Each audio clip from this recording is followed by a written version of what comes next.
This is the time of year we always talk about New Year's resolutions, for sure. And starting a new fitness journey is the #1 New Year's resolution. Oh, yeah. But before we jump all in, there are some things to consider. So we have Dr. Ray J. Turner with UT Health Houston here to just kind of guide us along the way. We want to get off to a great start. And, you know, if you haven't worked out in years, though, I'm sure you just shouldn't do a really intense workout. I tend to do that sometimes. Absolutely. But it's probably not a good idea, right? No, I tell everybody, start small and build on that. I think when you kind of go into the new year with high expectations and say, oh, you know, I want to lose 30, 40 pounds or this very large goal, people get discouraged when they don't start to see those results early on. So I tell people start with, like we were just talking about, a little 30-minute walk. And the more you do that, if you can get on that each and every day, you can build on it. And quite frankly, your body's going to actually kind of feed on that energy that you get from that small walk, and then you're going to want to do more and more as you progress. So how many days a week would you say? I mean, some people may start with 3 days, 5 days. What would you suggest? That is probably the most popular question. So you want to do at least 120 to 150 minutes a week. So however you want to split that up, you can do it as you fit. So I tell most people, you know, try to get at least 3 days in. Monday, Wednesday, Friday are usually the easiest ones because you start your week off, you end your week good. And then sometimes, you know, after you do 3 days a week, Saturday or Sunday will come around, you're like, hey, it's nice outside, I'm not doing anything, and then you go out for a 30-minute walk or something that you just do active, and now you already know you've done 4 days a week. So I think that's just like a really easy place to start. Yeah, and obviously our body's going to be using more energy, so how do we fuel that correctly, you know, when it comes to food and drinks? Yeah, so I think the biggest misconception is that people think when you're on a fitness journey and you're trying to lose weight, you actually should eat less.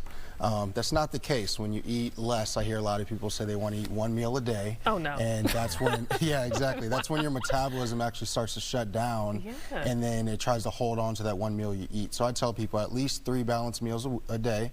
And then a very easy one that people tend to forget is protein.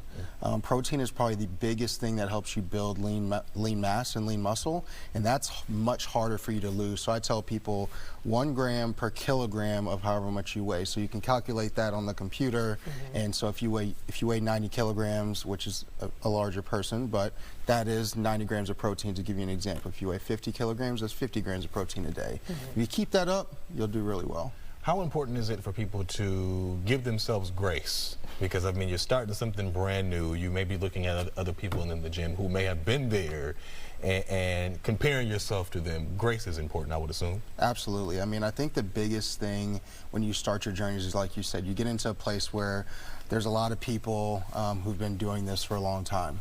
And always that first rush of the year, there's hundreds of people in the gym. It's very discouraging. So I tell people, as long as you're slowly but steadily climbing, there's going to be times where you dip and you don't want to go work out and things like that. But even if you just get up, just like you said yesterday, you know, you probably did not want to work out. No, not at all. I had my nice little and you get up there and you do 30 minutes of cardio, even anything, you're going to feel a lot better about yourself at the end of the day.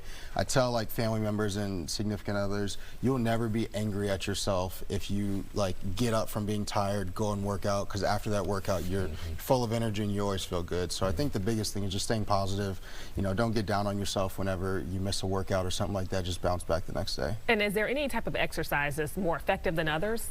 Yeah, so I think a lot of people, that's a great question, think if I need to lose weight, I just need to do a lot of cardio. That's not the case. You do need to incorporate resistance training in weights. That's what helps us build that lean mass, and lean mass is much more sustainable than just losing water weight or fat from just doing cardio. So you definitely should mix both of those into your exercise routine. All right. Dr. RJ, we appreciate you. Thanks so much for being here. Yes. Some good advice. Thank you guys. I'm feeling motivated. Going into the new year. We'll see what happens. We appreciate it. Yeah, thank you guys.